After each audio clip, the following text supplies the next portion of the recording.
to thank the Elur Assembly for inviting me to share from the Word of God. మొట్టమొదటిగా ఏలూరు స్థానిక సంఘము నన్ను ఆహ్వానించి వాక్య పరిచర్యకు వారికి నేను పెద్దలకు వందనాలు తెలియజేస్తా ఉన్నాను. Last so many months, that is from March onwards, we are not able to properly gather in our assemblies and worship the Lord. మార్చి నుంచి మనము భౌతికంగా మందిరాల్లో కలుసుకోలేని స్థితిలో ఉన్నాము, ఆరాధన చేయలేని స్థితిలో ఉన్నాము. In some places, in small measure, meetings have started, but in some places, not yet started. కొన్ని చిన్న చిన్న సమూహాలు ఉన్న ప్రాంతాల్లో తిరిగి కూడికలు ప్రారంభమైనాయి. ఇంకా కొన్ని స్థలాల్లో భౌతికంగా కూడికలు ఇంకా ప్రారంభం కాలేదు. In my place in Kerala, we could not start the meeting so far. ఆ కేరళలో నేనున్న ప్రాంతంలో ఇంతవరకు మందిరంలో కూడుకోవడం ప్రారంభించలేదు. Because we are around 200 believers and it is difficult to gather so many believers in the assembly, so we did not start so far. మేము సుమారు 200 మంది విశ్వాసులు ఉంటాము, కాబట్టి ఈ యొక్క సామాజిక దూరాన్ని పాటిస్తూ కూర్చో వీలు కాక మేము ఇంకా ప్రారంభించలేదు. Let us pray that as early as possible the disturbance may be over and we may be able to gather together in the assembly itself and worship the Lord and continue our ministries. మీరందరూ ప్రార్థన చేయండి. ఈ యొక్క అభ్యంతరాలు త్వరగా సమసిపోయి మనమందరము కూడా మందిరాల్లో కూర్చొని దేవుని ఆరాధన చేయడానికి మీరందరూ ప్రార్థన చేయాలని కోరుతూ ఉన్నాను. Our God never close all the doors at a time. మన దేవుడు అన్ని ద్వారాలు ఒకేసారి మూసివేయడు. A new door is opened in the form of this Zoom facility. ఒక జూమ్ అనే ఒక యాప్ ద్వారా ఒక కొత్త ద్వారాన్ని దేవుడు ప్రారంభించాడు. And we are able to minister the word to a certain extent and help the believers in their spiritual growth. ఈ విధంగా కొంత భాగం మనం జూమ్ యాప్ ద్వారా మనం దేవుని వాక్యాన్ని పంచుకొని మన విశ్వాసులకు సహాయం చేయడానికి అవకాశం వస్తుంది.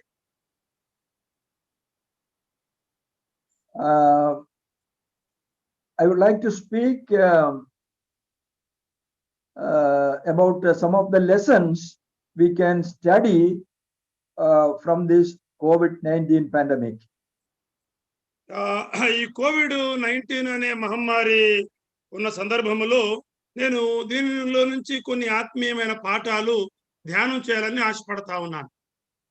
We know that in recent history of the world there was no problem affected the whole world like this COVID-19. ఈ మధ్య కాలంలో మన ప్రపంచ చరిత్రను మనం గమనిస్తే COVID-19 లాగా ప్రపంచాన్ని ఇబ్బంది పెట్టినటువంటి సందర్భము లేనే లేదు. Even the world wars did not affect so many nations at a time. ప్రపంచ యుద్ధాలు కూడా అన్ని ప్రాంతాలను ఒకేసారి ఈ విధంగా బాధించలేదు. Now we find more than 200 nations. It means almost all the nations of the world are affected because of this COVID. ఈ COVID-19 సందర్భంలో సుమారు 200 దేశాలు పైగా అంటే ప్రపంచం మొత్తము కూడా దీని ద్వారా బాధించబడతా ఉంది. Whether it is poor nations or rich nations, all are equally affected. అది పేద దేశమైనా ధనిక దేశమైనా అన్ని కూడా సమానంగానే ప్రభావితం చేయబడ్డాయి. So we can understand there is some plan of God in allowing this COVID pandemic. కాబట్టి ఈ యొక్క COVID-19 అనే మహమ్మారి ప్రపంచం మీద రావడంలో దీనిలో దేవుని యొక్క ప్రణాళిక ఏదో ఉందని మనం ఆశించవచ్చు. So that is what we have to see, why God allowed such a situation in our generation. కాబట్టి ఈ తరంలో దేవుడు ఎందుకు అలాంటి స్థితిని మనకు కలగజేశాడో మనము కొద్దిగా ధ్యానం చేద్దాం. One thing I have noticed, this pandemic is taking us more closer to the coming of our Lord Jesus Christ. ఈ COVID-19 అనేటటువంటి మహమ్మారి మనల్ని ఆ ప్రభువైన యేసుక్రీస్తు వారికి దగ్గరగా మరింత దగ్గరగా చేస్తున్నట్టుగా మనం చూస్తూ ఉన్నాం. Especially the second coming of Jesus Christ, taking us closer. The time is closer to the second coming of our Lord Jesus Christ. యేసుక్రీస్తు వారి యొక్క రెండవ రాకడకు మరింత సమీపముగా చేస్తా ఉంది. We know that there are two stages for the second coming of Jesus. మనందరికీ తెలుసు యేసుక్రీస్తు వారి యొక్క రెండవ రాకడలో రెండు దశలు ఉన్నాయని. First, he will come to take his church. మొట్టమొదటిగా తన సంఘాన్ని తీసుకుని వెళ్ళడానికి ఆయన వస్తాడు. Second, he will come back again to this earth to establish his kingdom. రెండవసారి ఆయన తన యొక్క రాజ్యాన్ని ఈ భూమి మీద ఏర్పాటు చేయడానికి ఆయన వస్తాడు. రెండవ దశ. In between, there is a gap of 7 years. ఈ రెండిటి మధ్య కాలంలో 7 సంవత్సరాల వ్యవధి ఉంది. And we understand during these 7 years, the Antichrist will be the ruler. He will be very prominent upon this earth. ఈ 7 ఏళ్ల కాలంలో భూమి మీద క్రీస్తు విరోధి ఆయన పరిపాలించబోతున్నట్టుగా మనం చూస్తాం. And the situation today shows we are very close to that period. How the world is preparing to accept the Antichrist. If we open our eyes, we can understand the world is getting prepared to accept the Antichrist. కాబట్టి ఈ పరిస్థితులన్నింటినీ మనం పరిశీలించిన తర్వాత క్రీస్తు విరోధి యొక్క రాకడ కొరకు ఆ యొక్క పరిపాలన కొరకు ప్రపంచమంతా సిద్ధపాటు కలిగి ఉంటుందని నేను భావిస్తా ఉన్నా. Before the Antichrist appears, the church will be taken to heaven. We don't have to worry about that. ఆ క్రీస్తు విరోధి కనబడడానికి ముందే సంఘం ఎత్తబడుతుంది కాబట్టి దాని గురించి మనం చింతించాల్సిన అవసరం లేదు. But we are going to see how the biblical prophecies are fulfilled before our eyes. అయితే దీనికి ముందు ఆ బైబిల్లో చెప్పబడిన ప్రవచన భాగాలు మన కళ్ళ ముందు ఏ విధంగా నెరవేర్పు జరుగుతున్నాయో మనం గమనించవచ్చు. We understand the Antichrist will be accepted by people because the things will go out of control of the world leaders. కాబట్టి క్రీస్తు విరోధిని ప్రపంచం ఎందుకు అనుమతిస్తుంది అంగీకరించబోతుంది అంటే ఇప్పుడు ఉండే పరిస్థితులు ప్రపంచం యొక్క చేతులు దాటిపోతా ఉన్నాయి కాబట్టి. This is a sign here before us. The world leaders are perplexed. They are worrying. They don't know how to handle the situation now facing the world. ఇప్పుడు మనకు తెలుస్తా ఉంది మన ముందు ప్రపంచ నాయకులు ప్రస్తుత పరిస్థితిని ఏమాత్రము నియంత్రించలేని పరిస్థితుల్లో ఉన్నారు. ఇదే మనకు ఒక గొప్ప సూచనగా మనం చూస్తూ ఉన్నాం. We never expected the things will go in this fashion. Things will go out of control of human beings. మనం ఈ యొక్క పరిస్థితులు మానవుని యొక్క చేతిలో నుంచి నియంత్రించలేని స్థితికి వెళుతుంది అని మనం ఎప్పుడు అనుకోలేదు. ఆ రకంగా జరుగుతా ఉంది. Even the greatest leaders of the world, they are telling this cannot be handled by any nation. There should be a world leader. This is a world problem. There should be a world leader to solve this problem. ప్రపంచంలో గొప్ప నాయకులు అనబడిన వాళ్ళు కూడా చెప్తా ఉన్నారు ఎవరు కూడా ఈ పరిస్థితికి సరైనటువంటి పరిష్కారం చూపలేరు అని వారు తెలియజేస్తా ఉన్నారు. Since it is a world problem, there should be a one man. There should be a world ruler to solve this problem. That is what all these people agree. కాబట్టి ఇది ప్రపంచం ఎదుర్కొంటున్న సమస్య కాబట్టి ఈ సమస్యకు ఏదైనా పరిష్కారం కావాలంటే ఎవరో ఒక ప్రపంచ నాయకుడు అవసరం కాబట్టి క్రీస్తు విరోధి అనే రూపంలో ప్రపంచము బహుశా దీన్ని అంగీకరించవచ్చండి. Now the economic condition, the financial condition of all the nations in a very bad situation, turned upside down. The economic leaders don't know how to solve this problem.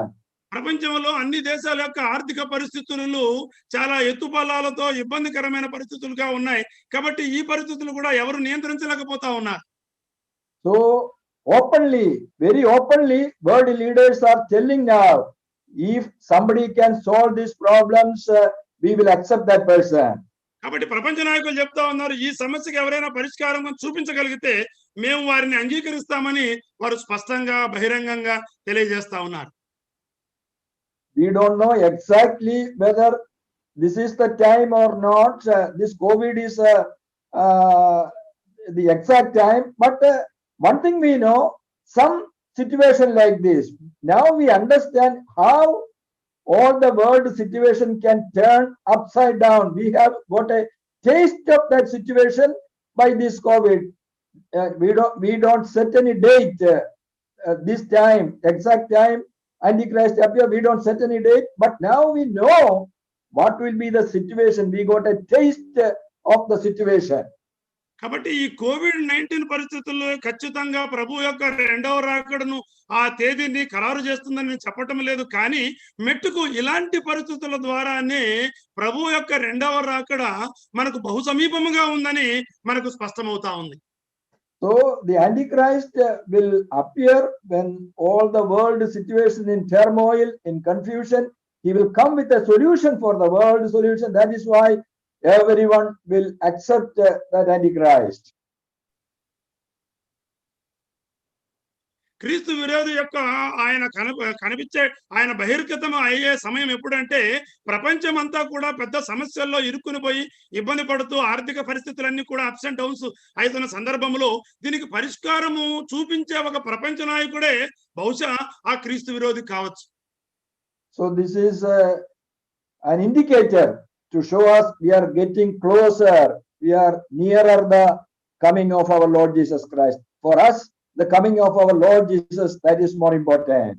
కాబట్టి ఈ పరిస్థితులన్నీ కూడా మనకు ఒక సూచనగా ఉన్నాయి. ప్రభువైన యేసుక్రీస్తు వారి యొక్క రెండవ రాకడ అతి సమీపముగా ఉందని ఇవన్నీ మనకు సూచనలుగా కనబడతా ఉన్నాయి. There is another important lesson we can study from this COVID. ఈ యొక్క COVID-19 ద్వారా మరొక ముఖ్యమైన ఆత్మీయ పాఠం కూడా మనం నేర్చుకోవచ్చు. We understand during the reign, the rule of the Antichrist, the people will be sealed with a number, the number 666. క్రీస్తు విరోధి పరిపాలన కాలములో ఆ మానవులందరూ కూడా ఈ యొక్క 36 అనే Mudra వేయబడతారు. And see how fast the world is approaching that stage also. చూడండి ఈ యొక్క ప్రపంచము ఆ దశకు కూడా ఎంత త్వరగా త్వరితగతిన చేరుకుంటుందో మీరు గమనించండి. We know that even in the banks, the employees, they don't want to touch even the notes, currency notes. Don't want to touch the currency note now. ఈ రోజు బ్యాంకులో పనిచేసేటటువంటి ఉద్యోగస్తులు కూడా ఈ యొక్క కరెన్సీని ఈ డబ్బులను వారు తాకే స్థితిలో కూడా లేరు. Because they are afraid some virus will be there in this currency note and they will be attacked by this virus in this currency notes. వారు ఎందుకు అలా భయపడుతున్నారంటే ఈ కరెన్సీ నోట్ల మీద కూడా వైరస్ ఏదైనా ఉండి వాటిని పట్టుకోవడం ద్వారా వ్యాధి తమకు వస్తుందో అని వారు భయపడుతూ ఉన్నారు. And everywhere, all the leaders everywhere in the world, they are advocating, they are encouraging you turn to digital transactions. You stop all this manual paperwork and all this, turn to digital, everything digitalized.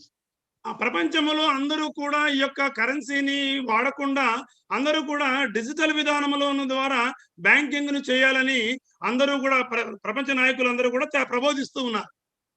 And we never expected such a situation before. ఇలాంటి పరిస్థితిని మనం ఎప్పుడు కూడా గతంలో ఊహించలేదండి.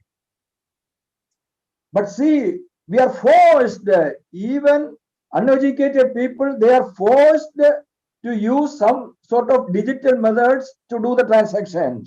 చూడండి ఈ విధంగా ఆర్థిక వ్యవహారాలు డిజిటల్ విధానంలో మరి చదువు రాని వారు నిరక్షరాస్యులు కూడా బలవంతంగా ఆ విధంగా వెళ్ళడానికి ఈ పరిస్థితులు ప్రోత్సహిస్తా ఉన్నాయి. And this COVID-19 is a great boost for this promotion of these sort of digital transactions. కాబట్టి ఈ COVID-19 అనేది ఈ డిజిటల్ వ్యవహారాలను ఎంతో ప్రోత్సహిస్తా ఉన్నాయి. And that is again another sign that the coming of the Lord Jesus is very much at hand. కాబట్టి ఈ విధానాలు కూడా ప్రభువైన యేసుక్రీస్తు వారి యొక్క రెండవ రాకడ బహు సమీపముగా ఉందని ఈ డిజిటల్ వ్యవహారాల ద్వారా కూడా మనకు అర్థమవుతా ఉంది. And recently I read a report in the paper. నేను ఈ మధ్య కాలంలో దినపత్రికల్లో ఒక రిపోర్ట్‌ని చదివాను. This Bill Gates, the computer man, everybody knows Bill Gates, greatest computer man. He is advocating, he is encouraging that everybody should take the vaccine, COVID vaccine. ఈ మధ్య కాలంలో నేను పేపర్ చదివినటువంటి విషయం ఏంటంటే, ఈ యొక్క సాఫ్ట్‌వేర్ అధినేత అయినటువంటి బిల్ గేట్స్ ప్రపంచానికి తెలియజేస్తున్నారు. ప్రతి ఒక్కళ్ళు కూడా ఈ కోవిడ్-19కి సంబంధించిన వ్యాక్సిన్‌ని తీసుకోవాలి అని ఆయన తెలియజేస్తా ఉన్నాడు. The computer man is encouraging the medicine, the vaccine. Why he is so much interested? ఈ యొక్క కంప్యూటర్‌లో నైపుణ్యం కలిగినటువంటి ఈ బిల్ గేట్స్ ఎందుకు ఈ విధంగా వ్యాక్సిన్ తీసుకోమని ఆయన తెలియజేస్తా ఉన్నాడు? And later I could understand there is a great plan going on among these big people in this world, the medical people and the computer people. కాబట్టి ఈ విధంగా వైద్యులు అదే విధంగా కంప్యూటర్ నాలెడ్జ్ కలిగిన వాళ్ళు వీళ్ళందరూ కూడా ఒక గొప్ప ఈ యొక్క ప్రణాళికతో వారు ముందుకు సాగుతున్నట్టుగా మనం చూస్తూ ఉన్నాం. And also the credit card people, they are also involved in that. These are the three people: the computer people, the vaccine people, and third, the credit card people. They are all joining together to introduce something new. కాబట్టి ఈ యొక్క credit కార్డులు ఇచ్చేవాళ్ళు, వైద్యులు, ఈ computer నైపుణ్యం కలిగిన వాళ్ళు వీళ్ళందరూ కలిసి మెట్టుకు ఈ యొక్క పరిస్థితులను డిజిటల్ ద్వారా లేక వ్యాక్సిన్ ఇవన్నీ ఉపయోగించాలని వాళ్ళు ప్రోత్సహిస్తా ఉన్నారు. And that also is forcing us to think something is happening. These people are doing something for the whole. They are not talking of any nation. They are talking about the whole world. Introduce the thing for the whole world.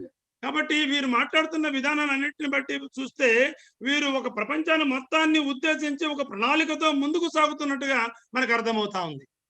And this man Bill Gates, I think some $100 million or something he himself donated for this project. ఈ యొక్క bill gates $100 million ఈ vaccine కనిపెట్టే విషయంలో ఆయన donate చేసినట్టుగా దానం చేసినట్టుగా మనం చూస్తూ ఉన్నాం. So things are moving very fast. These people are very seriously doing something, and we know that finally it will end up in the 666, which is foretold in the Bible thousands of years ago. కాబట్టి ఈ పరిస్థితులన్నీ మనం గమనిస్తుంటే త్వరితగతిన బైబిల్లో చెప్పబడినటువంటి ఆ 3-6 అనే సంఖ్యకు సమీపముగా వెళుతున్నట్టుగా ప్రస్తుత పరిస్థితులు మనకు అర్థం చేసుకోవచ్చు. So this is a lesson we can study from this COVID pandemic. ఈ యొక్క కోవిడ్-19 మహమ్మారి సందర్భంలో ఇదొక పాఠముగా మనం తెలుసుకోవచ్చు. A third lesson we can study from the nation of America. ఈ మూడవ పాఠము అమెరికా యొక్క దేశాన్ని గురించి మనం తెలుసుకోవచ్చు. It is so surprising, even poor countries to a certain extent they could control this COVID, but America, the most powerful nation, they could not control much. చూడండి, పేద దేశాలు కూడా కోవిడ్ ను నియంత్రించడంలో కొంతవరకు చేయగలుగుతున్నాయి కానీ ధనిక దేశము గొప్ప దేశమైన అమెరికా ఈ యొక్క వైరస్ నియంత్రించడంలో అది విఫలమైందండి. Now this is something very serious. We have to think very seriously about that matter. కాబట్టి ఈ యొక్క విషయాన్ని గురించి మనం అందరం తీవ్రంగా ఆలోచించాల్సిన అవసరం ఉంది. Now in the Bible there is not much we read about the nation of America. బైబిల్లో అమెరికా దేశం గురించి మనం ఎక్కువగా చదవం కానీ it is mostly about the countries in Asia and Europe we read in the Bible. బైబిల్లో Asia ఖండములో Europe ఖండములో ఉండే వాటిని గురించి కొంత భాగాన్ని మనం చదువుతాము. Then how this nation of America came into existence? అయితే ఈ యొక్క అమెరికా దేశము ఎందుకు ఈ విధంగా ప్రభావంలోకి అది వచ్చిందండి? Now the existence, the beginning of America nation we have to understand first. కాబట్టి ఈ విధంగా అమెరికా అనే దేశము ఎలా ప్రారంభమైంది అనేది మనం అర్థం చేసుకోవాలి. Earlier days, before some 500 years, only some red Indians, nomads, some uneducated, uncultured people, they were scattered here and there in America. సుమారు 500 సంవత్సరాల క్రితము సంచార జాతులైనటువంటి రెడ్ ఇండియన్స్ ఆ ప్రాంతంలో నివసించినట్టుగా మనం చూస్తున్నాం. But it is a sudden development that this America, the nation of America was established. అయితే చాలా త్వరితగతిన ఈ యొక్క అమెరికా దేశం అనేది లేక అది ప్రారంభించబడినట్టుగా ఏర్పడినట్టుగా మనం చూస్తున్నాం. And two main groups of people were there, mainly to lay the foundation for that nation. America దేశం యొక్క ఆ యొక్క ప్రారంభములో పునాదిరాయి వేసింది ముఖ్యంగా 2 జాతుల ప్రజలకు 2 సమూహ ప్రజలు ఉన్నారు. We know that the Christians from Europe who were persecuted, the Bible-loving Christian who wanted to follow the Bible, they were persecuted by the Catholics in Europe and they migrated to America. ఆ Europe లో కేథలిక్కుల ద్వారా ఇబ్బంది పడుతున్నటువంటి నిజమైన క్రైస్తవ విశ్వాసులు శ్రమలకు గురి కాబడిన వారు మొట్టమొదటిగా ఆ ప్రాంతానికి వలస వెళ్ళారు. So the first group of people who went there were the Christians who wanted spiritual freedom to worship God. ఆ మొట్టమొదట వెళ్ళినటువంటి సమూహములో క్రైస్తవులు దేవుణ్ణి స్వాతంత్రపూర్వకంగా సమర్థవంతంగా ఆరాధించడానికి అవకాశం ఉన్న వాళ్ళు అక్కడికి వలస వెళ్ళారు. And some Jewish people also went there. కొంతమంది యూదులు సమూహము కూడా ఆ ప్రాంతానికి వలస వెళ్ళారు.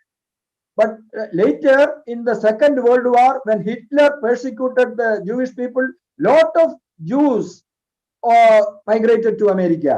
రెండవ ప్రపంచ యుద్ధంలో హిట్లరు ఈ యొక్క యూదులను శ్రమ పెట్టబడి వారిని చంపివేసిన సందర్భంలో చాలా మంది యూదులు అమెరికా దేశానికి వారు వలస వెళ్ళినట్టుగా మనం చూస్తూ ఉన్నాం. So we understand it is the Christians and the Jewish people, the main group of people in America. కాబట్టి అమెరికా దేశంలో ఎక్కువ భాగము క్రైస్తవులు మరియు యూదుల చేత నింపబడి ఉందని ఈ సంఘటనల ద్వారా మనకు అర్థమవుతా ఉంది. And how that nation becomes so powerful. ఆ యొక్క దేశము ఎంతో శక్తివంతమైన దేశముగా ఎలా తయారైంది? The Bible is the foundation of the constitution of that nation. ఎందుకంటే ఆ యొక్క దేశము ఆ పునాదిలో బైబిల్ యొక్క సూత్రాలు అక్కడ నింపబడి ఉన్నాయి. And the schools, earlier days in the schools and educational institutions, they used to teach the Bible to the students. ప్రారంభ దినాల్లో ఈ యొక్క స్కూళ్ళల్లో ప్రైమరీ స్కూళ్ళల్లో బైబిల్ సంబంధించిన సూత్రాలు ఆత్మీయ సూత్రాలు అక్కడ వారు బోధించేవారు స్కూళ్ళల్లో. Only country in the world where it is written on the currency note, in God we trust. అక్కడ ఉన్నటువంటి కరెన్సీ నోట్ల మీద దేవునిని మేము నమ్ముతాము అనే మాటలు కూడా ముద్రించబడినటువంటి ఆ డబ్బును మనం చూస్తాం అక్కడ. The only country where you don't have to pay income tax if you pay money for gospel work. ఆ ఒక్క దేశం మాత్రమే సువార్త పరిచర్యకు సంబంధించి ఎటువంటి పన్నులు చెల్లించాల్సిన అవసరం లేని దేశముగా మన అమెరికా దేశాన్ని గుర్తించవచ్చు. No wonder why God blessed that nation so much. కాబట్టి ఆ యొక్క దేశాన్ని దేవుడు ఎంతగానో ఆశీర్వదించిన విషయంలో మనం ఏమి ఆశ్చర్యపోవాల్సిన అవసరం లేదు. There is another reason. మరొక కారణం ఉంది. We know that in 1948 the nation of Israel was established. 1948వ సంవత్సరంలో ఇశ్రాయేలు దేశము స్థాపించబడింది. And all surrounded by the Muslim nations. అవి ఆ అరబ్ దేశాలతో ముస్లిం దేశాల చుట్టూ నింపబడి ఉంది ఆ ఇశ్రాయేలు దేశము. The Muslims wanted to wipe away, destroy the Jewish nation. అయితే ఈ యొక్క ముస్లింలు అందరూ కూడా ఇశ్రాయేలు దేశాన్ని ప్రపంచ పటం మీద నుంచి తుడిచివేయాలని వారు ప్రయత్నించారు. But America came for the rescue of these Jewish people. అయితే అమెరికా దేశము ఈ యొక్క యూదులను రక్షించడం కొరకు వారి యొక్క అవసరార్థం వారి మధ్యలో వారు కలుగజేసుకున్నారు. God prepared that American nation to be a protector for the Jewish nation. దేవుడే అమెరికా దేశాన్ని యూదా జాతి సంరక్షించడం కొరకు ఆ యొక్క దేశాన్ని దేవుడే ఏర్పాటు చేసుకున్నాడు. But now we understand the situation in America. Everything is going down. They don't respect God. They don't fear God. Bible has no value for most of the people.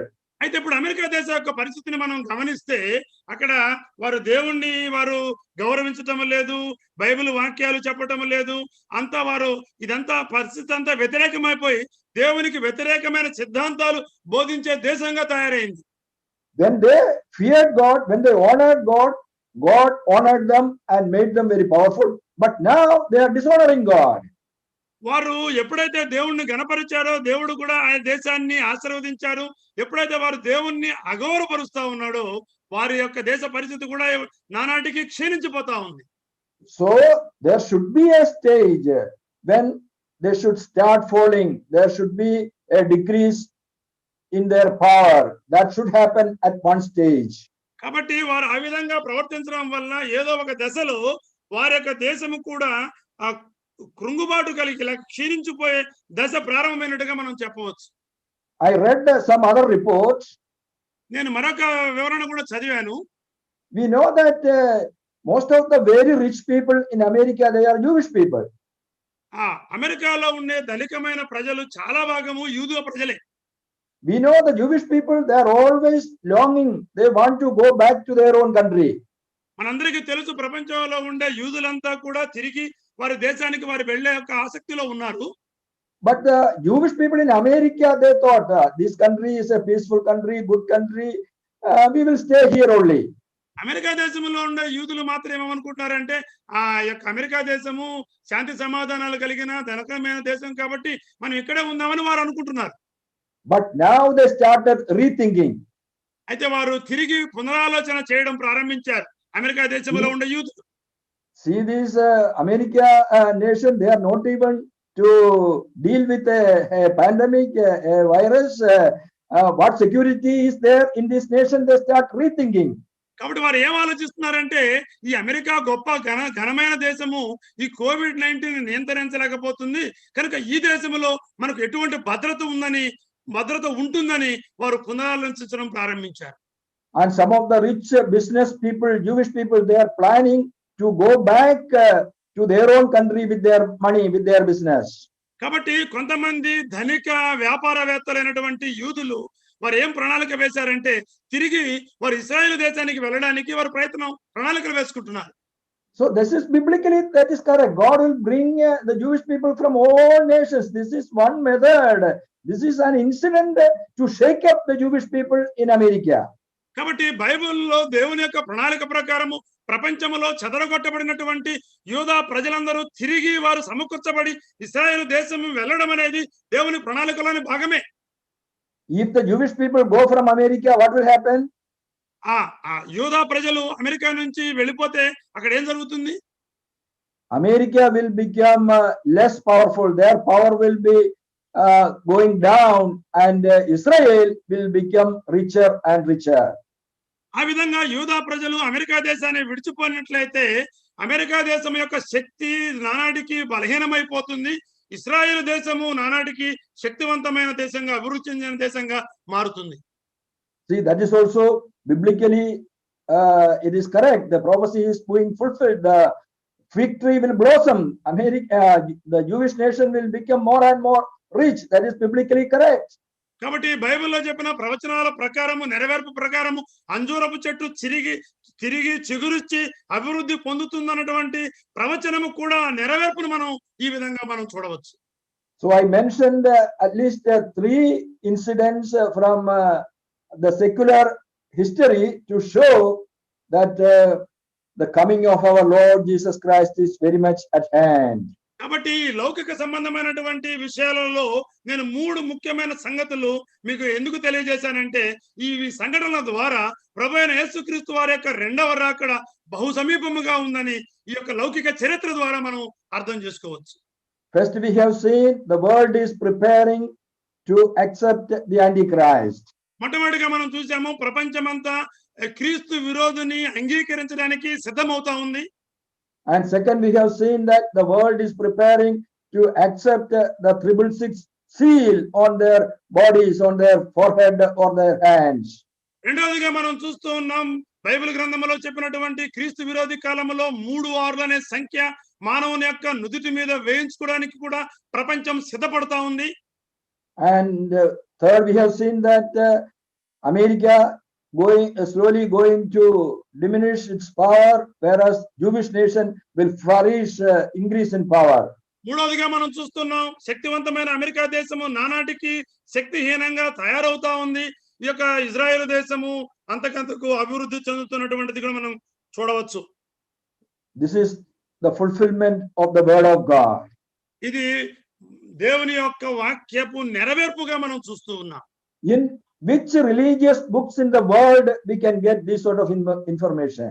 ఈ ప్రపంచంలో ఏ మత గ్రంథాలలో ఇలాంటి అద్భుతమైనటువంటి విషయాలు మనం చూడవచ్చండి? So as believers, we should be delighted to know that our Lord Jesus Christ is very much at hand. He is going to come as early as possible.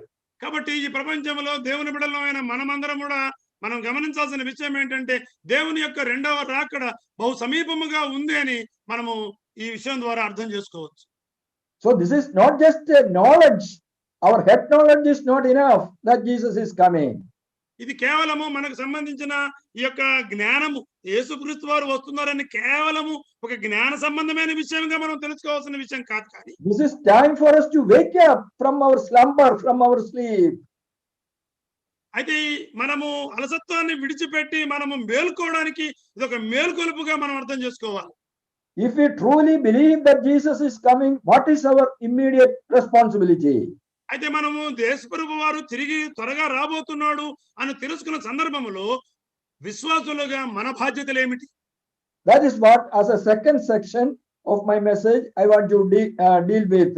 What are our immediate responsibilities?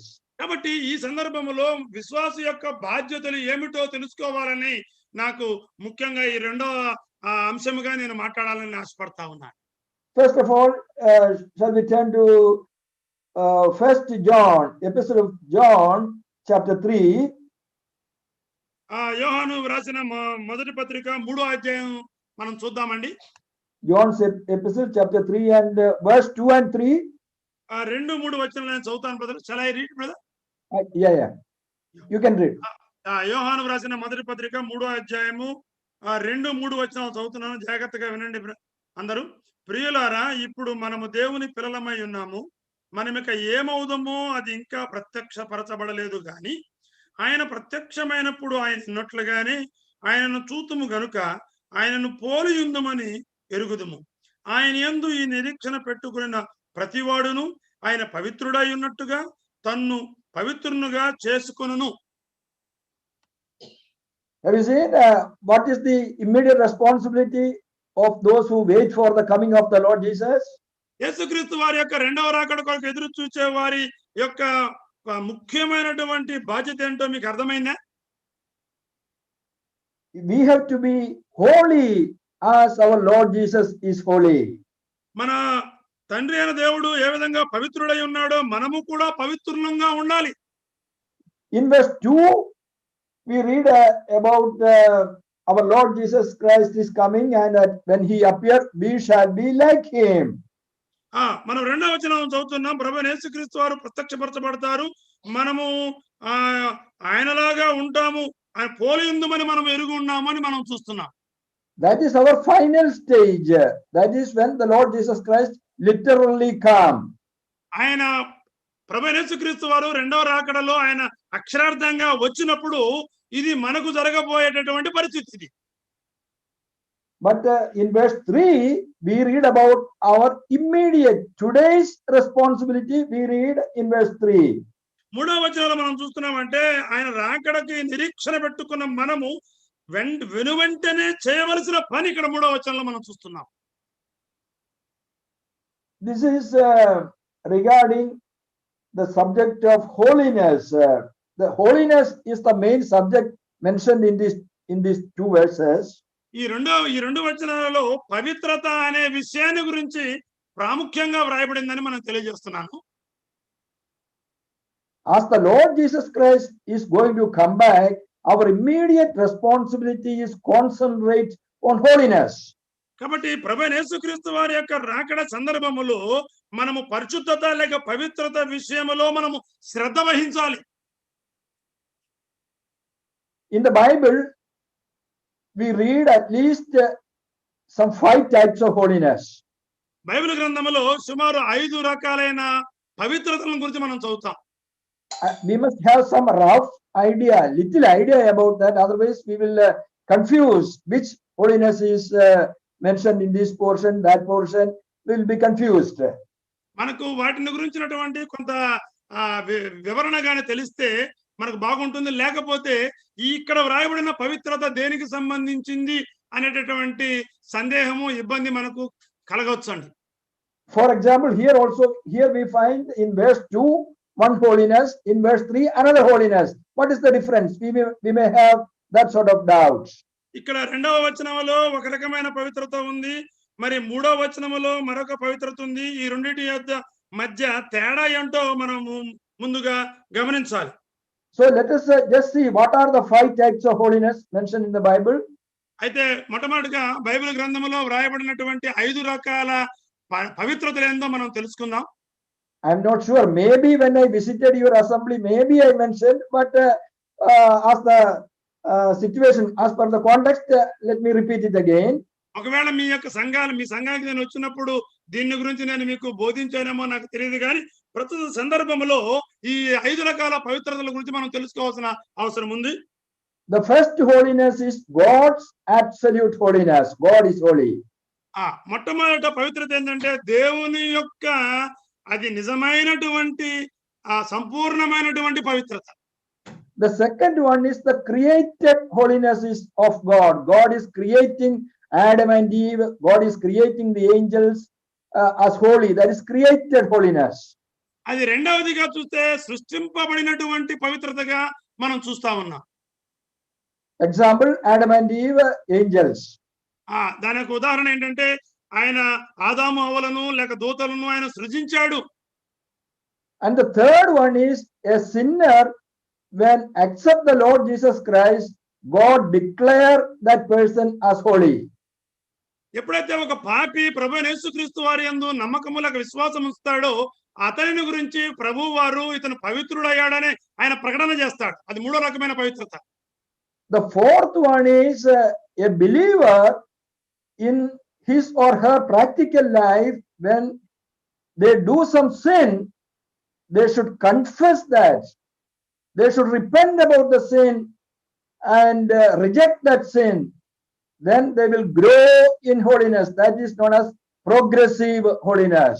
కాబట్టి ఒక విశ్వాసి అనుదిన జీవితంలో ఏదైనా పొరపాటున ఒక పాపము చేస్తే ఆ పాపముని బట్టి ఆయన పశ్చాత్తాపడి దాన్ని తృణీకరించి దాన్ని విడిచిపెట్టినట్లయితే ఆయన అది ఆ పవిత్రతలో ఆయన ఎదుగుతున్నటువంటి పవిత్రత 4వ రకమైన పవిత్రత.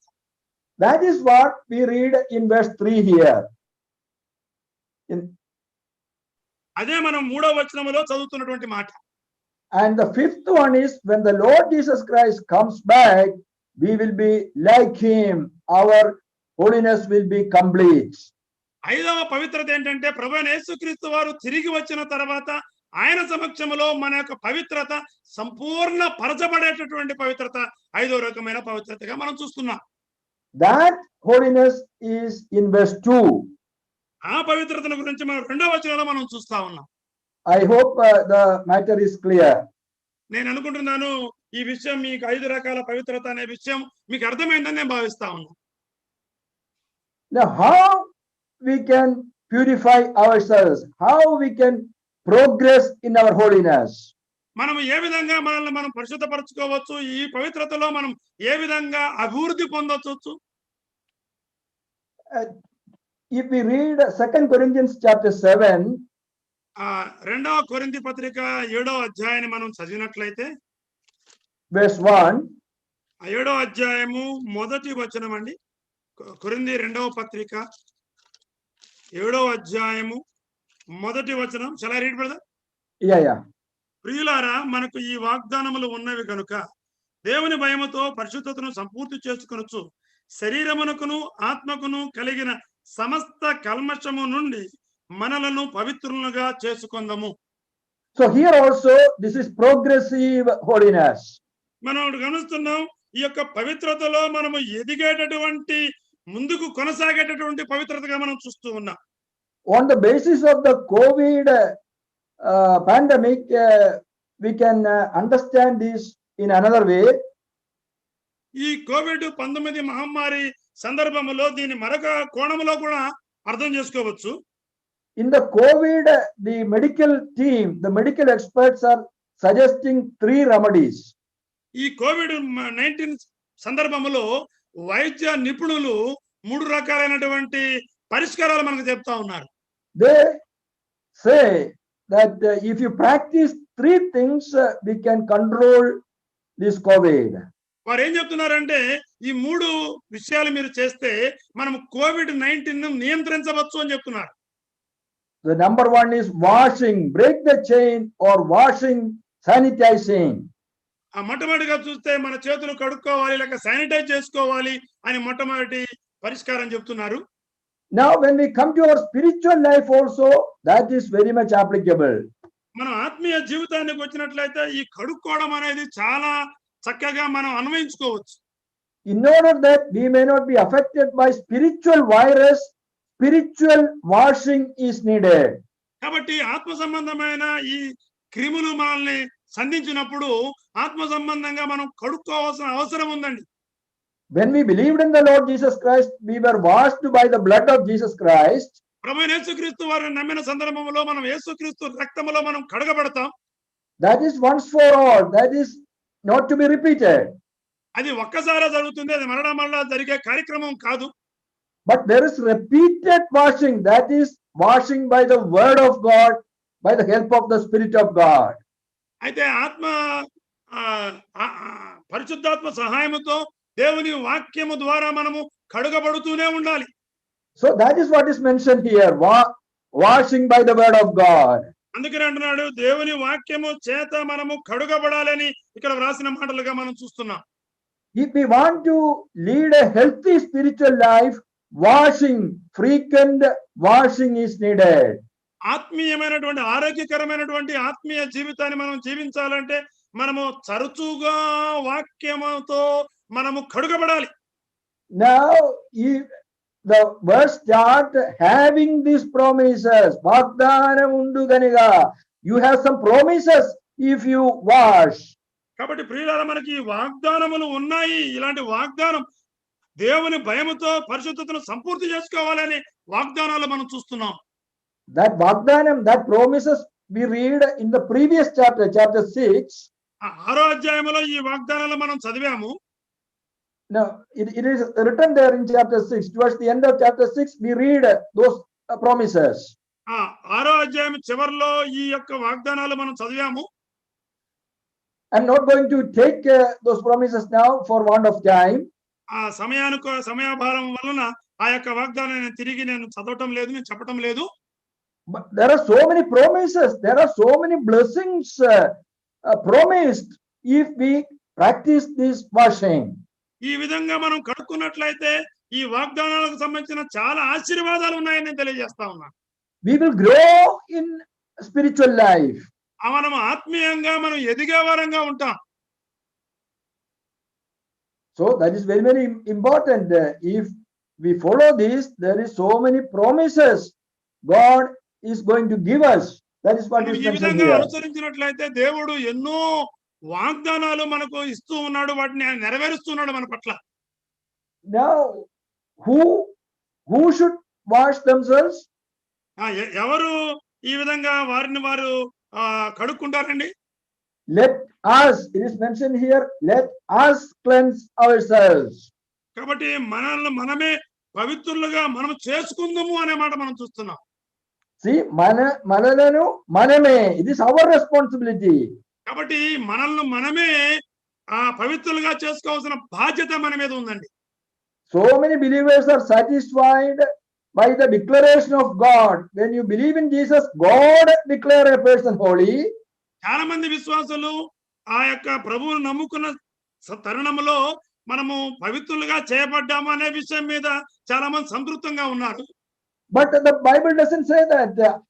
God declared us holy, but don't be satisfied with that. You have now a responsibility. You have to clean yourself. ఆ యొక్క సందర్భములో దేవుడు నిన్ను పవిత్రుడిగా చేశాడు. దానితో మనం సంతృప్తి చెందకుండా మనం దినదినం అనుదిన జీవితంలో మనకు కలిగేటటువంటి కల్మషాలను మనకు మనమే పవిత్రులుగా చేసుకోవాలండి. It is our responsibility. అది మన బాధ్యత. What we can do, God will not do it on our behalf. Once again brother. What we can do, what responsibility is given to us, God will not do it for us. దేవుడు It is- మనకిచ్చినటువంటి బాధ్యత మనల్ని మనం పవిత్రులుగా మనం చేసుకోవాలి. What we cannot do, God will do for us. మనం ఏమైతే చేసుకోలేమో దేవుడు అది మన కొరకు చేశాడు. What we can do, we have to do. God will not do that. మనం ఏమి చేయగలమో అది దేవుడు చేయడం మనమే చేయాలండి. How you study the lessons in the college or in the school, మనము కళాశాలలో మనం పాఠాలు ఏ విధంగా చదువుకుంటాం? the teacher and the student together. What the student do not know, the teacher will help. Together, the teacher will help to study. So together, by the cooperation of the student and the teacher, the student is studying and advancing. కళాశాలలో మనం చదువుకునేటప్పుడు మనకి ఏదైనా అర్థం కాకపోతే మన అధ్యాపకుడు మనకు దాన్ని ఆయన సహాయంతో మనం ఏ విధంగా చదువుతామో ఆ విధంగా ఇద్దరం కలిసి టీచరు స్టూడెంట్ ఏ విధంగా అర్థం చేసుకుంటామో అదే విధంగా మన పరిశుద్ధతను కూడా మనము ఆ విధంగా సంపూర్తి చేసుకోవాలి. If you go to a doctor, the doctor will say, you take this particular medicine. మనం వైద్యుడి దగ్గరికి వెళ్తే ఆయన ఈ మందు వేసుకోమని ఆయన చెప్తాడు. So that is the duty of the patient to take the medicine. కాబట్టి ఆ విధంగా వైద్యుడు చెప్పిన తర్వాత ఈ యొక్క రోగి యొక్క బాధ్యత ఏంటంటే ఆ మందు వేసుకోవాలి. The doctor cannot do that. ఆ వైద్యుడు ఆ పని చేయలేడు. The same way, our progress in holiness, it is given to us. అదే విధంగా మనము పరిశుద్ధతలో ఎదగాలి అంటే మనము చేసుకోవాల్సిన పన్ను మన మీద ఉంది. ఆ బాధ్యత మన మీద ఉంది. Now, what is needed for that? You cleanse from the filthiness of the flesh and the spirit.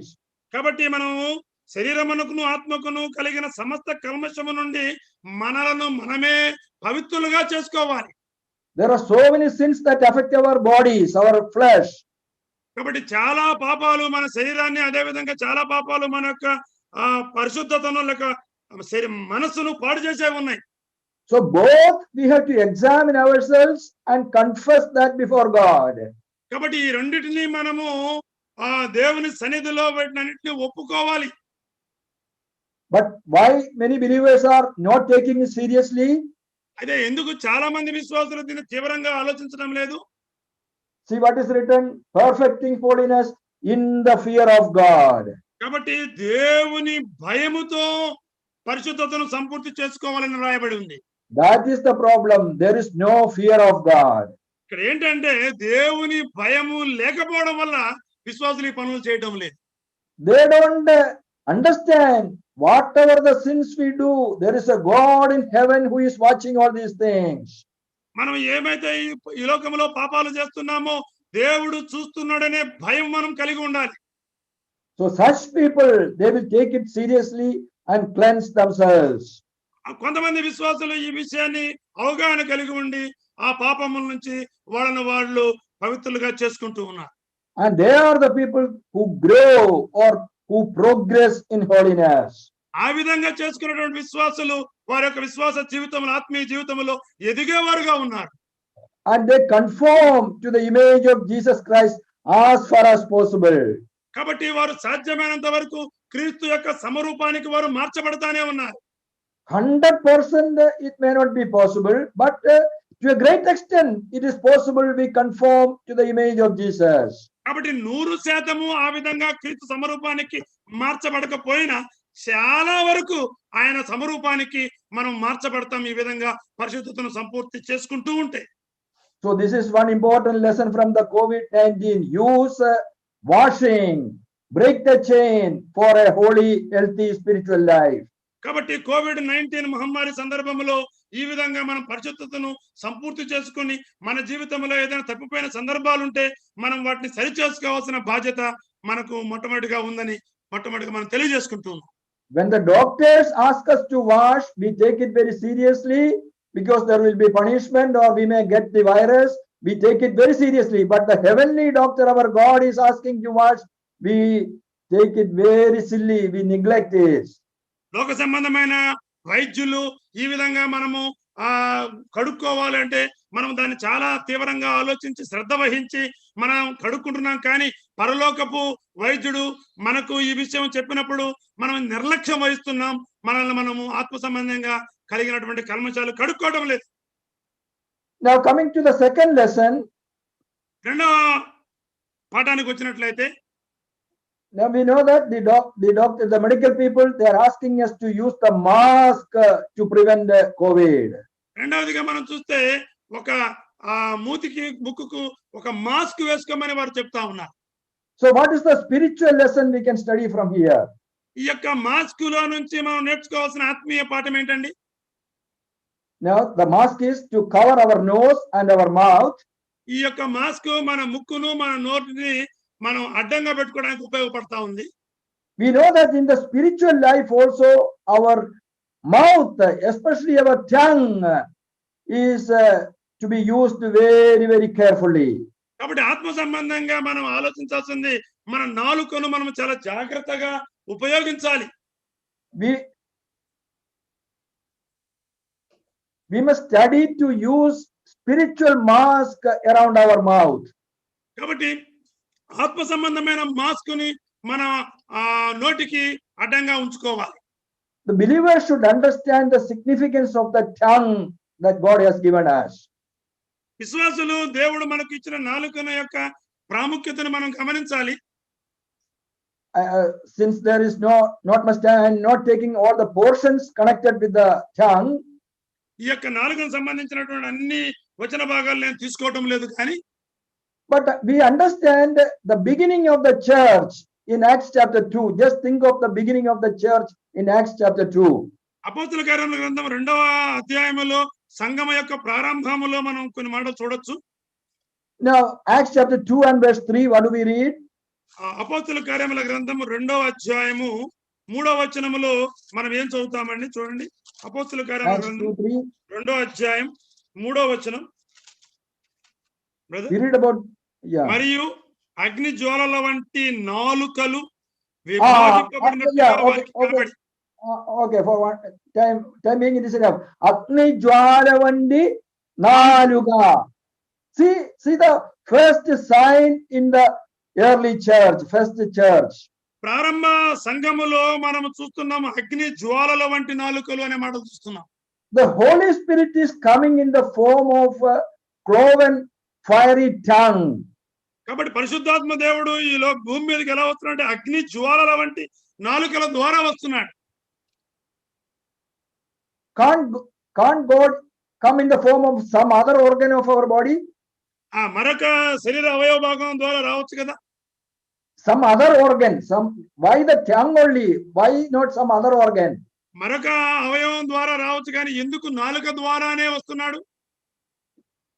God can use our hand, God can use our leg, any organ God can use. దేవుడు మన చేతుల్లో గాని కాళ్ళను గాని ఉపయోగించవచ్చు. Then why the tongue? అయితే ఎందుకు నాలుక అనేది ప్రాముఖ్యంగా వ్రాస్తున్నాడు? To show that how important is the tongue for the church. అయితే సంఘానికి నాలుక ఎంతో ప్రాముఖ్యమైనదని తెలియజేయడం కొరకు ఈ మాటలు రాస్తా ఉన్నాడు. The greatest tool in the church is the fiery tongue, the tongue purified by the fire of God. కాబట్టి దేవుని సంఘము అభివృద్ధిలో ఈ అగ్ని జ్వాలల వంటి నాలుకలు పరిశుద్ధపరచడానికి అవసరం. And Peter spoke with that sort of a tongue, and 3,000 people were saved same time. పేతురు ఆ విధమైన నాలుకతో ఆయన ప్రసంగించినప్పుడు 3,000 మంది ఒకేసారి ప్రభువును రక్షకుడుగా అంగీకరించారు. Just to show how important is purified holy tongue in the church. కాబట్టి సంఘములో ఆ విధంగా పరిశుద్ధపరచబడినటువంటి నాలుక యొక్క ప్రాముఖ్యతను మనకు వివరణ చూస్తున్నాం ఇక్కడ. But when we come to chapter 5, 5వ అధ్యాయానికి మనం వచ్చినట్లయితే, see, lying tongues, telling lies with the same tongue, Ananias and Sapphira telling lies. Ananias Sapphira అబద్ధము చెప్పే నాలుకను మనం 5వ అధ్యాయంలో చూస్తా ఉన్నాం. So the fiery tongue becoming lying tongue. అగ్ని జ్వాలల వంటి నాలుక ఇక్కడ అబద్ధము చెప్పే నాలుకగా ఇక్కడ 5వ అధ్యాయంలో మారింది. Like that, different sins, people are committing so many sins with their tongue. కాబట్టి ఈ విధంగా అనేక రకాలైన పాపాలు మరి ఈ యొక్క నాలుక ద్వారా వారు కొనసాగిస్తా ఉన్నారు. Quarreling, fighting with the tongue, and slandering, telling false reports about our believers. ఆ విశ్వాసుల గురించి అబద్ధపు సాక్ష్యాలు లేక బూతులు లేక తిట్లు ఇవన్నీ నాలుకను ఉపయోగించే చేస్తా ఉన్నారు. There is a control needed for this. A mask is needed around our mouth. కాబట్టి ఈ యొక్క నోటికి ఒక మాస్క్ అనే ఒక నియంత్రణ మనం నోటికి అవసరమై ఉందండి. Now in Ephesians 4 we read, don't grieve the Holy Spirit. If we don't use that, if you misuse our tongue, we will be grieving the Holy Spirit. కాబట్టి మనం ఎఫెసీ పత్రిక 4వ అధ్యాయంలో మనం చూస్తా ఉన్నాం. ఆ విధంగా మనం చేసినట్లయితే పరిశుద్ధాత్మను మనం దుఃఖపరిచిన వారంగా ఉంటాం. So we know that if we grieve the Holy Spirit cannot bless us in our ministry in the assembly. ఆ విధంగా మనం చేసినట్లయితే పరిశుద్ధాత్ముడు మన సంఘములో మనల్ని ఏమాత్రం ఆశీర్వదించడండి. So I hope you understand the importance of spiritual mask. Very careful. The tongue is a very, very powerful instrument, and we have to use it very carefully, and then God can bless our tongue for the edification of the believers and for the spread of the gospel. కాబట్టి ఆత్మ సంబంధమైన mask నోటికి ఎంతో అవసరము. మన నాలుకను మనం చాలా జాగ్రత్తగా వినియోగిస్తే మనకు ఆశీర్వాదం ఉంటుంది, లేనట్లయితే మనకు ఆశీర్వాదాలు రాదు అనే సందర్భాన్ని కూడా మనం ఈ యొక్క ఆత్మ సంబంధమైన మాస్క్ ద్వారా మనం అర్థం చేసుకోవచ్చు. Our James in his epistle saying, all our spirituality is of no use if we cannot control our tongue. యాకోబు ఈ విధంగా చెప్తా ఉన్నాడు, మనం ఆత్మ సంబంధమైన నాలుకను మనం నియంత్రించుకోలేకపోతే మన భక్తి అంతా వ్యర్థము అని చెప్తా ఉన్నాడు. I hope you understand the importance. మీకు ఈ యొక్క నాలుక యొక్క ప్రాముఖ్యత అర్థమవుతుందని నేను అనుకుంటున్నాను. So we have seen importance of washing, we have seen the importance of mask. మనము కడుక్కోవడము దాని యొక్క ప్రాముఖ్యతను చూసాం. రెండవది మాస్క్ యొక్క ఆత్మ సంబంధమైన ప్రాముఖ్యతను మనం చూసాం. What is the third thing doctors are asking? వైద్యులు చెప్పే 3వ పరిష్కారం ఏంటండి? Social distancing. Keep social distancing. భౌతిక దూరాన్ని పాటించాలి. Safe distance from unbelievers. That is very, very essential for our spiritual growth. అవిశ్వాసుల నుంచి భౌతికంగా మనము దూరాన్ని పాటించవలసిన అవసరం ఎంతైనా ఉంది. I don't have to explain. Maybe you heard so many messages about that. కాబట్టి దీని గురించి మనం అనేక బోధలు మీరు వినుంటారు. నేను ఎక్కువగా వివరణ చెప్పాల్సిన అవసరం లేదు. What I want to emphasize is, if it is concerning our body, we are very, very careful. We take it very seriously. But spiritually, మన శరీరానికి సంబంధించి భౌతిక దూరాన్ని పాటించాలంటే మనం శ్రద్ధతో ఆ విధంగా చేస్తాం. కానీ what about our spiritual life? మన యొక్క ఆత్మ సంబంధమైన ఆధ్యాత్మిక జీవితాన్ని గురించి మనం ఆలోచించాలి. So that is more important. అది చాలా ప్రాముఖ్యమైన విషయం. So let us study from this COVID pandemic how much important our spiritual life.